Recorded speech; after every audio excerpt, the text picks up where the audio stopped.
यह कहानी एक लड़की के साथ घटित एक अजीब घटना के बारे में है, जो अपने घर वालों के साथ एक छोटी सी यात्रा पर जा रही थी।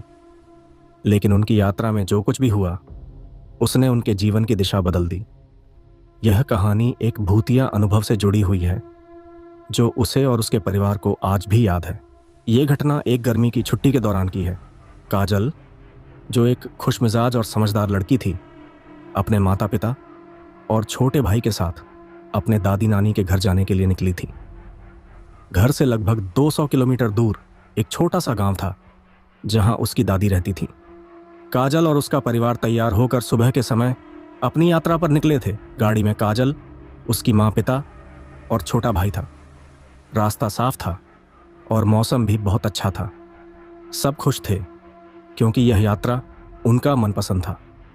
काजल हमेशा अपनी दादी के घर जाने का इंतजार करती थी। गांव का वातावरण शांत था और वह अपनी नानी के साथ कुछ समय बिताने का सोचकर खुश थी। लेकिन तभी कुछ अजीब हुआ। रास्ते में चलते चलते गाड़ी अचानक से रुक गई। काजल के पिता ने गाड़ी को दोबारा स्टार्ट करने की कोशिश की, लेकिन गाड़ी का इंजन चालू ही नहीं हुआ। क्या हो गया? काजल की मां ने घबराते हुए पूछा। पता नहीं, काजल के पिता ने थोड़ी चिंता के साथ कहा। इंजन बिल्कुल बंद हो गया है, शायद कुछ खराबी है। सब लोग गाड़ी से बाहर निकले और गाड़ी की छत पर बैठकर चारों ओर देखा। रास्ता सुनसान था और दूर दूर तक कोई भी दिखाई नहीं दे रहा था। गाड़ी का इंजन तो खराब था ही, ऊपर से मोबाइल नेटवर्क भी नहीं मिल रहा था। मुझे नहीं लगता कि हम यहां से जल्दी बाहर निकल सकेंगे, काजल के पिता ने कहा। उन्होंने गाड़ी के बोनट को खोलकर इंजन को चेक करना शुरू किया, लेकिन समस्या का कोई हल नहीं मिला। अचानक काजल ने एक अजीब सी आवाज सुनी, जैसे कोई धीमी सी ठहाका मार रहा हो। वह डर के मारे कांपने लगी, लेकिन उसने कुछ नहीं कहा। उसकी मां ने कहा, शायद किसी ने कुछ कहा हो, यह आवाज हवा से आ रही होगी।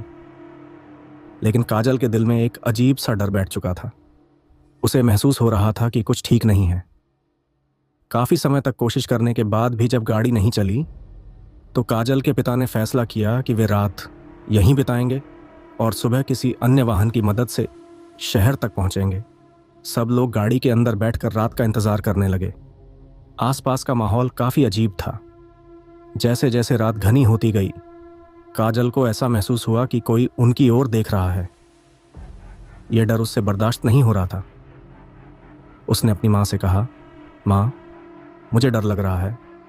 मुझे लगता है कि कुछ हमारे पास आ रहा है। तुम्हें बस डर लग रहा है बेटा, ऐसा कुछ नहीं है। उसकी मां ने उसे सांत्वना दी, लेकिन काजल का डर बढ़ता ही जा रहा था। तभी अचानक गाड़ी की लाइट फ्लिकर होने लगी। काजल की आंखों के सामने अंधेरा घना होने लगा और फिर लाइट पूरी तरह से बंद हो गई। गाड़ी के अंदर सन्नाटा छा गया। उसके बाद जो हुआ, वह काजल के लिए कभी ना भूलने वाली घटना बन गई। गाड़ी की पिछली सीट पर एक महिला का रूप दिखाई दिया, जो सफेद कपड़े पहने हुए थी और उसका चेहरा कटा हुआ था। वह महिला कुछ कहने की कोशिश कर रही थी, लेकिन उसकी आवाज अजीब सी थी, जैसे वह किसी और दुनिया से आई हो। क्या देख रही हो? काजल के छोटे भाई ने घबराकर पूछा। वो देखो। काजल ने अपनी उंगली उस महिला की ओर इशारा किया, लेकिन जब सबने उसकी ओर देखा तो वहां कोई नहीं था। गाड़ी की पिछली सीट पूरी तरह से खाली थी।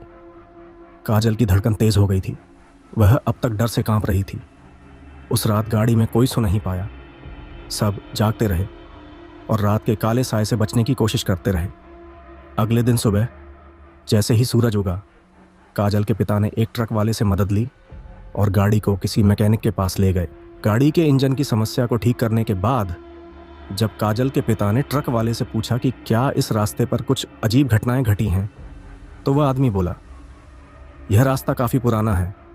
कहते हैं कि यहाँ एक महिला की आत्मा बसी हुई है। कई लोग कहते हैं कि उन्होंने रात के वक्त सफेद कपड़े पहने हुए महिला को देखा है। वह किसी हादसे में मरी थी और अब उसकी आत्मा यहाँ भटकती है। यह सुनकर काजल की रूह कांप उठी। वह समझ गई थी कि रात को गाड़ी में जो हुआ, वह कोई साधारण घटना नहीं थी। वह घटना काजल और उसके परिवार के लिए एक भयावह अनुभव बनकर रह गई। उन्होंने इस घटना को लेकर बहुत सोच विचार किया और तय किया कि वे भविष्य में इस रास्ते से यात्रा नहीं करेंगे। लेकिन काजल के मन में यह सवाल हमेशा रहेगा, क्या वह महिला सचमुच आत्मा थी या फिर वह बस उसकी कल्पना थी। जो भी था, वह रात और वह सफ़ेद कपड़ों वाली महिला काजल के जीवन की सबसे डरावनी याद बनकर रह गई। आपको क्या लगता है कि क्या वो आत्मा सच में थी या सिर्फ वहम? कमेंट्स में ज़रूर बताइए। अगर मेरी ये कहानी आपको पसंद आई हो तो कमेंट शेयर ज़रूर करें।